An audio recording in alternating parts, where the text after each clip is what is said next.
그 다음에 소송의 종료라는 챕터로 갈게요.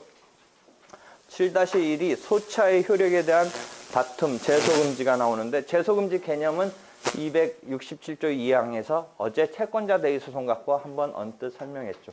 이 지문은 뭐냐면 소치하를 실은 했어요. 항상 나오는 문제는 그런 거예요. 소치하를 했어요. A라는 땅에 인도를 구하는 소송을 했는데 B쪽이 뭐라고 타협을 하자고, 화해를 하자고 해왔냐면, A 땅은 자기네 선조와 관련돼서 중요한 땅이니까 A 땅을 내가 돌려줄 수는 없지만 그 정도의 의미가 있는 B 땅을 주면 어떻게 했냐 해서 예컨대 타협적인 해결이 됐다. 그래서 원고가 소를 취하했다. 이런 상황이에요.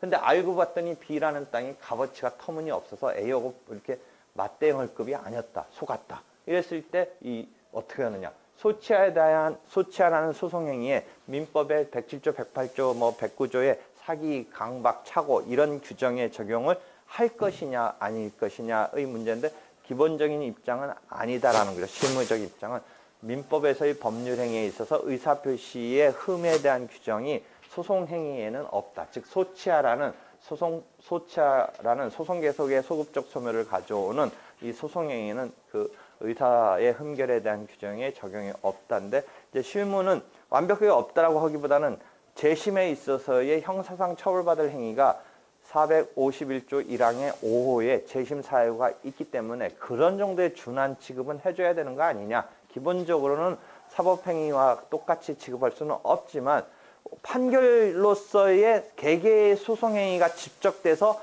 결과로서 결론으로서 내려진 판결까지도 뭔가 형사상 처벌받을 행위가 게재된다면 재심으로 취소를 구할 수 있는데, 그 판결을 이루는 데 있어서 등장했던 소송행위에 뭔가 형사상 처벌받을 행위가 있으면 그 취소를 구할 수 있게 해야 되지 않느냐. 다만 그 취소를 구할 수 있는 형사상 처벌받을 행위는 사기, 강박은 사기죄, 강박죄가 있지만, 그럼 착오는 그냥 처벌될 범죄는 아닌 경우는 커버 못하지 않느냐.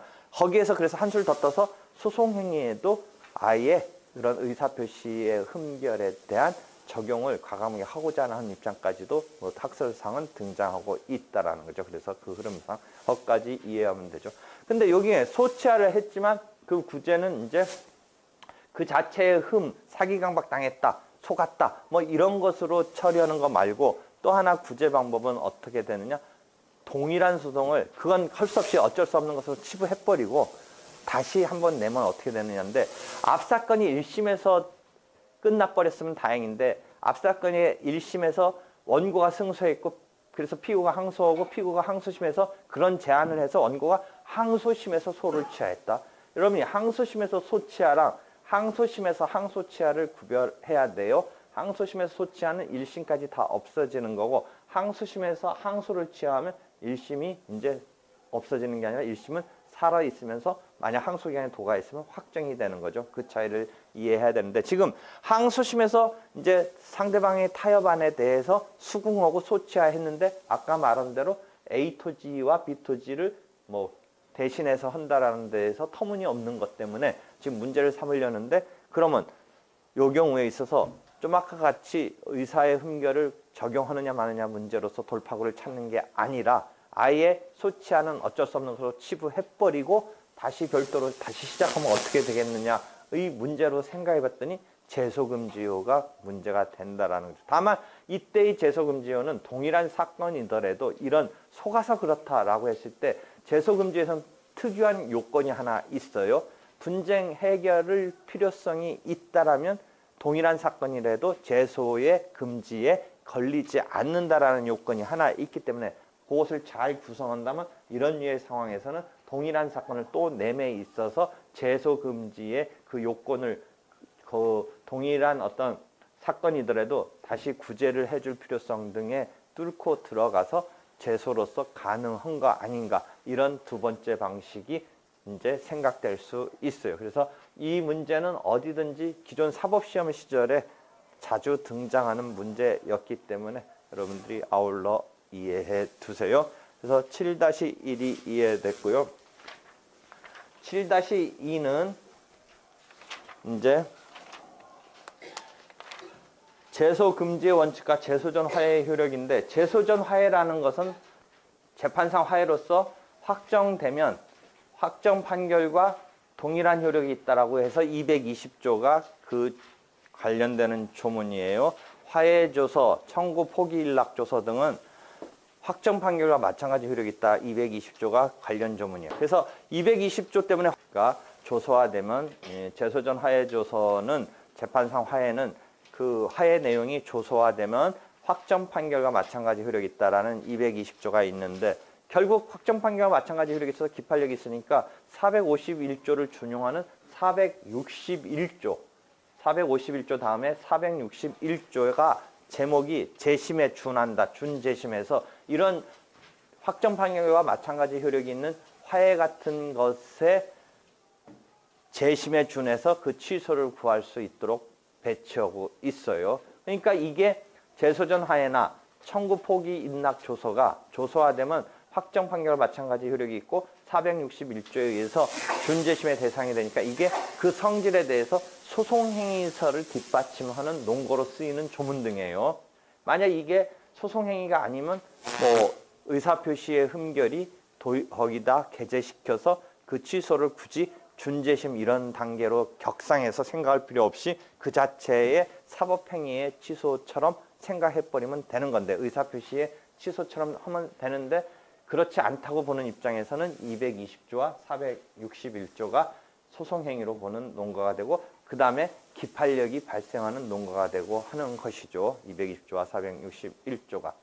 하여튼 제소전 화해로서 이렇게 해서 채권자 대의 소송에 걸렸던 기존 사법시험 문제가 이 7-2에 있어요. 7-2가 기존 사법시험 문제인데, 어제 우리는 이거와 똑같은 상황은 아닌데 일단 하나 설명한 게, 채권자 대의 소송을 제기했다가 채권자가 피보존 채권의 전부가 인정되지 않아서 부적법 각하 판결이 내려졌다가 그 다음에 항소했다가 항소심에서 뭐 여의치 않은지라 스스로 뭐 무슨 이유에서인지 소취하를 했다까지 설정을 한 상황에서 제2차적으로 이번에는 채무자가 직접 소송상 청구를 했다라는 상황에 제소전 화해는 등장하지 않지만 거기서 제소 금지의 상황을 설명을 한 바가 있어요. 그래서 지금 이 사례는 내가 다시 설명하지 않고, 이 사례의 설명은 아니고 조금 다른 거였지만 어제 설명한 것으로 대신해서 이 문제는 넘어가고요. 어제 거 그 결론은 다시 한번 얘기한다면, 1심의 본안 판결을 전제로 한 제소금지의 요건 때문에 1심에서 부적법 각하 판결이니까 그 점에 있어서 동일한 사건이냐 아니냐, 기판력과 같은 법리로 제소금지를 걸 거냐 알 거냐, 그런 법리 이전에 1심에서 부적법 각하로 끝났기 때문에 본안에 관한 종국 판결이 있을 것이란 요건에서 이미 아닌 것으로 된다. 그게 어제의 상황이었죠. 그다음에 7-3의 일부 판결 재판의 누락은, 여러분이 공동소송이나 소외 객관적 병합과 관련해서 일부 판결을 이해해 본다면, 단순 병합으로서 객관적 병합 속에 단순 병합은 일부 판결이 가능하고, 공동소송에서 통상의 공동소송은 일부 판결이 가능하다. 그런데 예컨대 필수적 공동소송이나 독립당사자 장가라든지, 그 다음에 이쪽 객관적 병합에서는 예비적 선택적 병합 등은 서로 얽혀 있기 때문에 일부 판결을 하면 안 된다죠. 그럼 일부 판결을 할 수 없음에도 상황적으로 일부만 판결이 나온 것은 어떻게 볼 거냐인데, 만약에 일부 판결을 할 수 있는 경우라면 잔부 판결로 나머지를 맞춰주면 되지만, 그렇지 않은 어떤 병합적인 형태에서의 일부 판결의 경우라면 그건 잘못된 판결이니까 전체적으로 취소돼야 되고 이제 상소로 그 구제를 받아야 된다. 뭐 이런 것에서 재판의 누락으로 볼 거냐, 재판의 누락으로 추가 판결을 할 거냐, 이게 엮이는 거죠. 이해하겠어요? 그래서 일부 판결이 될 수 있느냐 없느냐는 그냥 이제 우리가 객관적 병합과 복잡한 소송 형태로 공동소송에서 여러분이 이제 지식으로는 교과서에 보면 뭐 어떤 거 된다 안 된다 하고 있지만, 지금 그냥 머릿속으로 생각해도 돼요. 단순 병합은 가능한 쪽으로 가도 무방하겠죠. 잘 생각해 봤을 때. 근데 예비적 병합과 선택적 병합은 함부로 일부 판결을 하면 그게 엉켜 있기 때문에 안 된다라고 생각하겠죠. 그 다음에 공동소송에서도 통상의 공동소송 뭐 가능해도 무방하겠죠. 근데 이게 서로 얽혀 있는 뭐 필수적 공동소송이라든지 독립당사자라든지 이런 거는 함부로 해주면 안 되겠다 이런 거죠. 그래서 문제는 예비적 객관적 병합과 선택적 객관적 병합에서 판례가 어떻게 돼 있어요?